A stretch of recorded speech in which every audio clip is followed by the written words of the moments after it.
Hi friends, आज video रे आमे आलोचना करिबा आम ओडिशार मंदिर संपर्कित 50 टी महत्वपूर्ण जीके प्रश्न। ते फ्रेंड्स वीडियो टी देरी न करी चलंतु आरंभ करिबा। प्रथम प्रश्न, श्री जगन्नाथ मंदिर केउठी अवस्थित? ते फ्रेंड्स यार उत्तर ही जीवो पुरी। परवर्ती प्रश्न, प्रभु लिंगराज मंदिर केउठी अवस्थित? तेरे फ्रेंड्स यार उत्तर ही जीवो भुवनेश्वर। परवर्ती प्रश्न, सूर्य मंदिर केउठारे अवस्थित? तेरे फ्रेंड्स यार उत्तर ही जीवो कोणार्क। परवर्ती प्रश्न, रामेश्वर मंदिर केउठी अवस्थित? तेरे फ्रेंड्स यार उत्तर ही जीवो सोनपुर। परवर्ती प्रश्न, मंदिर मालिनी सहर काहाकू कुहा जाए? तेरे फ्रेंड्स यार उत्तर ही जीवो भुवनेश्वर। परवर्ती प्रश्न, केउ रथ को रुकुणा रथ कुहा जाए? तेरे फ्रेंड्स यार उत्तर ही जीवो लिंगराज महाप्रभुंग रथ को। परवर्ती प्रश्न, भवानी पाटणारे केउ देवी प्रसिद्ध? तेरे फ्रेंड्स यार उत्तर ही जीवो माणिकेश्वरी। परवर्ती प्रश्न, माँ तारिणी मंदिर केउठी अवस्थित? तेरे फ्रेंड्स यार उत्तर ही जीवो घटगाँ। परवर्ती प्रश्न, शंख क्षेत्र रूपे केउ स्थान जनाशुना? तेरे फ्रेंड्स यार उत्तर ही जीवो पुरी। परवर्ती प्रश्न, ओडिशार चक्र क्षेत्र काहाकू कुहा जाए? तेरे फ्रेंड्स यार उत्तर ही जीवो कोणार्क। परवर्ती प्रश्न, कोणार्कर सूर्य मंदिर किए निर्माण करथिले? तेरे फ्रेंड्स यार सठिक उत्तर ही जीवो नरसिंह देव। परवर्ती प्रश्न, ब्रह्मेश्वर मंदिर किए तैयारी करथिले? तेरे फ्रेंड्स यार उत्तर ही जीवो कलावती देवी। परवर्ती प्रश्न, किचकेश्वरी मंदिर केउठी अवस्थित? तेरे फ्रेंड्स यार उत्तर ही जीवो खिंची मयूरभंज। परवर्ती प्रश्न, ब्रह्मेश्वर मंदिर केउठी अवस्थित? तेरे फ्रेंड्स यार उत्तर ही जीवो भुवनेश्वर। परवर्ती प्रश्न, भुवनेश्वर निकटरे केउठी 64 जोगिनी मंदिर अवस्थित? तेरे फ्रेंड्स यार उत्तर ही जीवो हीरापुर। परवर्ती प्रश्न, देवी चर्चिकांक मंदिर केउठी अवस्थित? तेरे फ्रेंड्स यार उत्तर ही जीवो बांकी। परवर्ती प्रश्न, नीलकंठेश्वर मंदिर केउठी अवस्थित? यार उत्तर ही जीवो खिंची।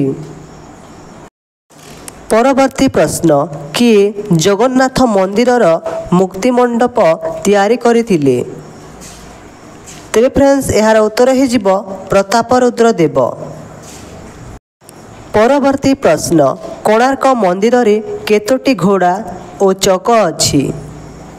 तेरे फ्रेंड्स यार उत्तर ही जीवो 7 घोड़ा और 14 चक।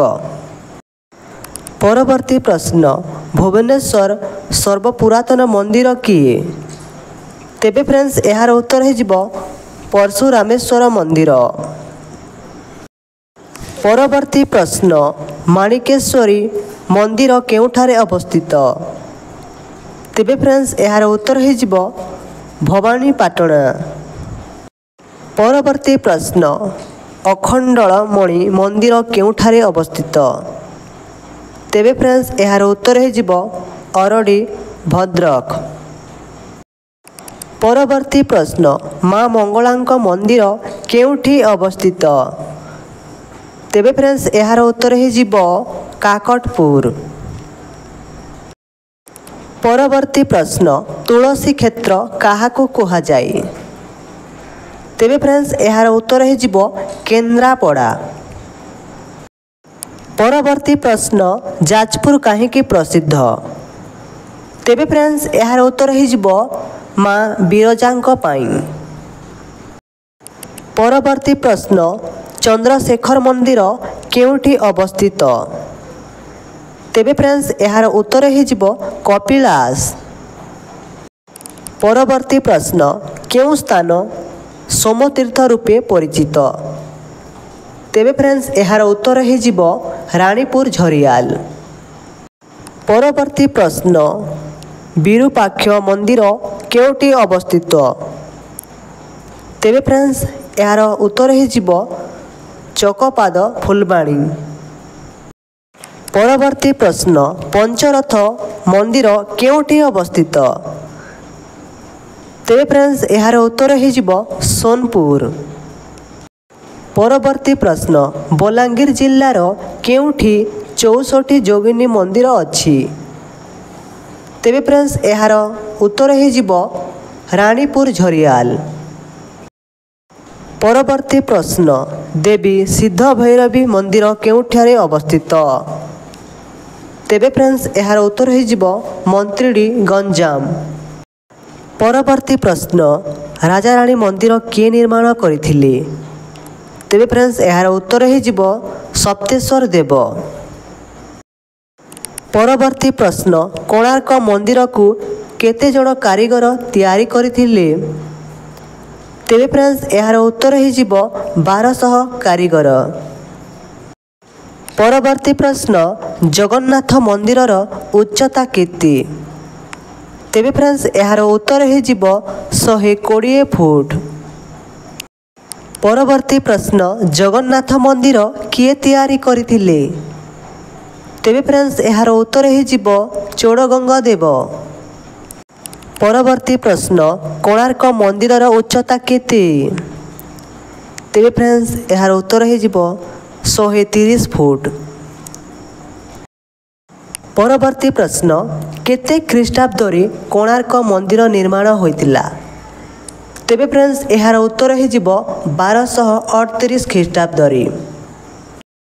ପରବର୍ତ୍ତୀ ପ୍ରଶ୍ନ, ଦଧୁବାମନ ମନ୍ଦିର କେଉଁଠାରେ ଅବସ୍ଥିତ?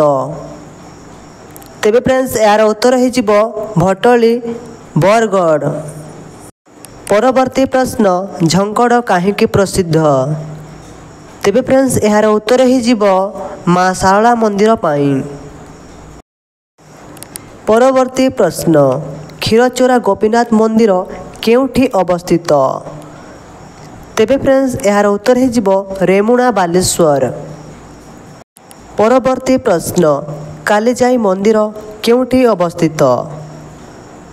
ତେବେ ଫ୍ରେଣ୍ଡସ୍ ଏହାର ଉତ୍ତର ହୋଇଯିବ ଚିଲିକା। ପରବର୍ତ୍ତୀ ପ୍ରଶ୍ନ, କେଉଁ ସହରକୁ ପଶ୍ଚିମ ଓଡ଼ିଶାର ମନ୍ଦିର ମାଳିନୀ ସହର କୁହାଯାଏ? ତେବେ ଫ୍ରେଣ୍ଡସ୍ ଏହାର ଉତ୍ତର ହୋଇଯିବ ସୋନପୁର। ପରବର୍ତ୍ତୀ ପ୍ରଶ୍ନ, ସମଲେଶ୍ୱରୀ ମନ୍ଦିର କେଉଁଠି ଅବସ୍ଥିତ? ତେବେ ଫ୍ରେଣ୍ଡସ୍ ଏହାର ଉତ୍ତର ହୋଇଯିବ ସମ୍ବଲପୁର। ପରବର୍ତ୍ତୀ ପ୍ରଶ୍ନ, ରାଜାରାଣୀ ମନ୍ଦିର କେଉଁଠି ଅବସ୍ଥିତ? ତେବେ ଫ୍ରେଣ୍ଡସ୍ ଏହାର ଉତ୍ତର ହୋଇଯିବ ଭୁବନେଶ୍ୱର। ପରବର୍ତ୍ତୀ ପ୍ରଶ୍ନ, ଗଞ୍ଜାମ ଜିଲ୍ଲାରେ ଥିବା ଉଷ୍ଣ ପ୍ରସବଣର ନାମ କ'ଣ? ତେବେ ଫ୍ରେଣ୍ଡସ୍ ଏହାର ଉତ୍ତର ହୋଇଯିବ ତପ୍ତପାଣି।